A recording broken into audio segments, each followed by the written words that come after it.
Hello everyone, welcome back to the YouTube channel of VEducare. Today I am super excited to introduce someone very special to you.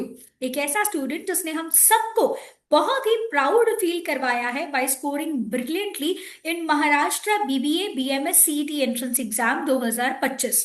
So I would like to welcome Sarthak Bagde, who secured an impressive score of 95.73 percentile, and अब वो जो है महाराष्ट्र की one of the top colleges को target कर रहा है। ये one of the most hard working student था जिसने बी एडुकेयर का रिकॉर्डेड लेक्चर्स का जो कोर्स है ये ज्वाइन किया था। अब हम लोग जो है सार्थक से उसकी पूरी जर्नी के बारे में जानकारी लेंगे कि कैसे उसने अपने इस एंट्रेंस एग्जाम की तैयारी जो है ये करी, कौन से स्ट्रैटेजीज को फॉलो किया, उसके टाइम मैनेजमेंट टिप्स एटसेट्रा। ये सारी चीजें जो है हम लोग अब इनसे समझेंगे। तो फर्स्ट ऑफ ऑल कॉन्ग्रेचुलेशन सार्थक for scoring such a wonderful score in the CET entrance exam. Yes, ma'am. Thank you. Okay, so Sarthak, I would like to, request you that you can please introduce yourself and where do you come from and what was your academic background before you started preparing for the MHCT law entrance exam? Yes, I'm Sarthak Bagde. I live in Dombivli in Mumbai, and I'm from Commerce from MCC College, and I've just passed my 12th. Okay, fine. So, Sarthak, I would like to know when did you decide to pursue BMS as a career and when did you decide to appear for the Maharashtra CET entrance exam? Um, like I have decided to pursue BMS in 11th standard after entering commerce field, and at that time I have decided to pursue BMS, Okay, BMS fine. CET. Okay, so Sarthak क्या आप बता सकते हो आपका overall preparation strategy क्या रहा था इस एंट्रेंस एग्जाम की प्रिपरेशन के लिए? मैंने आज मैं बताया कि मैंने वो रिकॉर्डेड लेक्चर्स वाला कोर्स लिया था। तो जब 12th स्टैंडर्ड शुरू था तब मैं लेक्चर्स देखता था, सिर्फ लेक्चर्स देखता था, और फिर एक बार 12th खत्म हो गया तो फिर मैंने टॉपिक वाइज टेस्ट किया, और जो स्टडी मटेरियल क्लासेस ने प्रोवाइड किए उसमें से भी सॉल्व करता था। और एंड में जब 20 to 25 डेज एग्जाम को बाकी थे तब मॉक टेस्ट सॉल्व किए। ओके, फाइन सार्थक। सो सार्थक, जैसे आपने बोला आप ट्वेल्थ स्टैंडर्ड दैट इज अपने बोर्ड एग्जाम की तैयारी जो है ये कर रहे थे, तो क्या आप बता सकते हो कि बोर्ड एग्जाम और सीईटी एंट्रेंस एग्जाम जो है दोनों ही बहुत कॉम्पिटिटिव होती है, तो आपने इन दोनों एग्जाम्स में बैलेंस कैसे किया? और 12th स्टैंडर्ड में मैंने 70% इम्पोर्टेंस 12th को दिया था, और साइड बाय साइड में दिन में एक आध घंटा सीईटी की पढ़ाई करता था। सो और मैंने वैसे क्या कॉलेज के साथ और कॉलेज स्टडीज, फिर 12th की स्टडीज से उतना मैंने किया। ओके, सो सार्थक, प्रिपरेशन करते वक्त कुछ सब्जेक्ट्स ऐसे होते हैं जो हमें बहुत चैलेंजिंग लग सकते हैं। आपके लिए सबसे टफ सब्जेक्ट कौन सा था? मेरे लिए सबसे टफ सब्जेक्ट तो कंप्यूटर अवेयरनेस था। एज मैंने कॉलेज में भी आईटी वगैरह तो नहीं था मुझे, सो मुझे कंप्यूटर्स और वो सब के बारे में इतना नॉलेज नहीं था। सो हम्म। मेरे लिए तो सबसे डिफिकल्ट वही एक सब्जेक्ट था।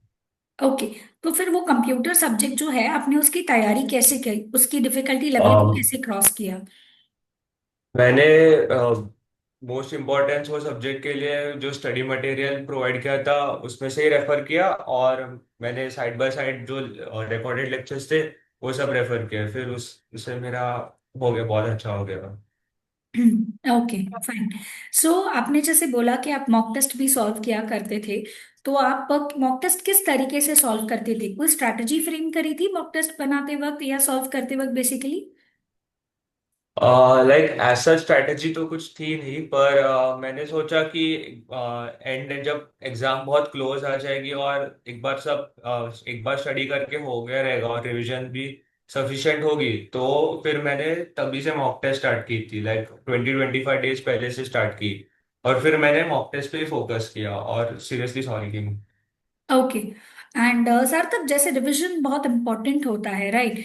तो आपने बी एडुकेयर का ब्रह्मास्त्र लेक्चर्स भी ज्वाइन किया हुआ था मास्टर रिवीजन स्ट्रैटेजी के लिए। क्या वो आपके लिए हेल्पफुल था मास्टर रिवीजन लेक्चर्स? यस, वो था, बहुत हेल्पफुल था। मैंने वो बहुत लास्ट दिन में देखा था कि लाइक मेरे लेक्चर्स तो अटेंड किए, और जो स्टडी मटेरियल उस सेशंस में था उसने वो मैंने एग्जाम से 2-3 दिन पहले रेफर किया, तो वो बहुत इंपॉर्टेंट था। और फिर ऐसा लाइक ऐसा ज्यादा रिवीजन भी नहीं करना पड़ा, सिर्फ मैंने उसमें से ही बहुत पढ़ा और आ गया उस ओके। जो सब्जेक्ट डिफिकल्ट है उसमें से सब क्लियर हो गए। Okay fine. एंड सर तक क्या आप कोई स्ट्रैटेजी बताना चाहोगे नेक्स्ट ईयर के एस्पिरेंट्स के लिए कि कैसे इस एंट्रेंस एग्जाम की तैयारी करनी है?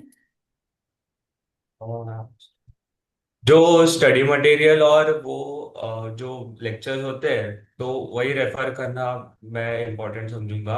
और जो ऐसे रहते हैं ब्रह्मास्त्र सेशन जैसे था मेरे टाइम पे, वैसे अगर कुछ सेशंस हुए तो उसमें से जो नोट्स हो गए वो टाइम टू टाइम रेफर करना, और मॉक टेस्ट सॉल्व करना तो बहुत इम्पोर्टेंट है। वो ओके सर। ठीक से।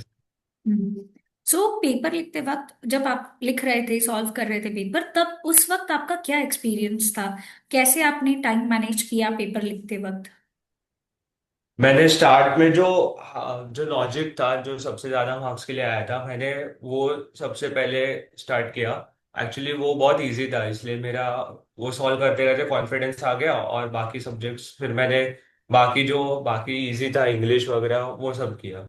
और जो डिफिकल्ट वाला था उसमें सबसे लास्ट में टाइम दिया, सो मेरा टाइम वैसे डिस्ट्रीब्यूट हुआ। ओके ठीक है फाइन। सार्थक, आप कौन से कॉलेज को अब आगे चल के टारगेट कर रहे हो? मैं अभी मोस्टली आर्य पोद्दार कॉलेज टारगेट कर रहा हूँ। ओके, अपार्ट फ्रॉम दैट और कोई कॉलेजेस जो आप टारगेट कर रहे हो? अ, अब मेरे सेकंड ऑप्शन केलकर कॉलेज है। वो मतलब फर्स्ट पोद्दार और सेकंड केलकर, ऐसा मैंने ऑप्शन पर रखा। ओके ठीक है Sarthak. And would you like to give any 3 important tips for the future aspirants?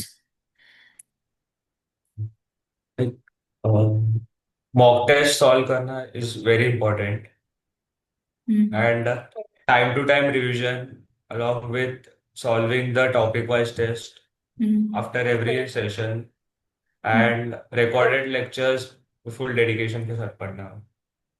Okay fine. ठीक है, so be to care family wishes you all the very best for your future बच्चा। And keep progressing like that, and I'm definitely sure this video will help the other aspirants as well. Yes ma'am, thank you. Thank you.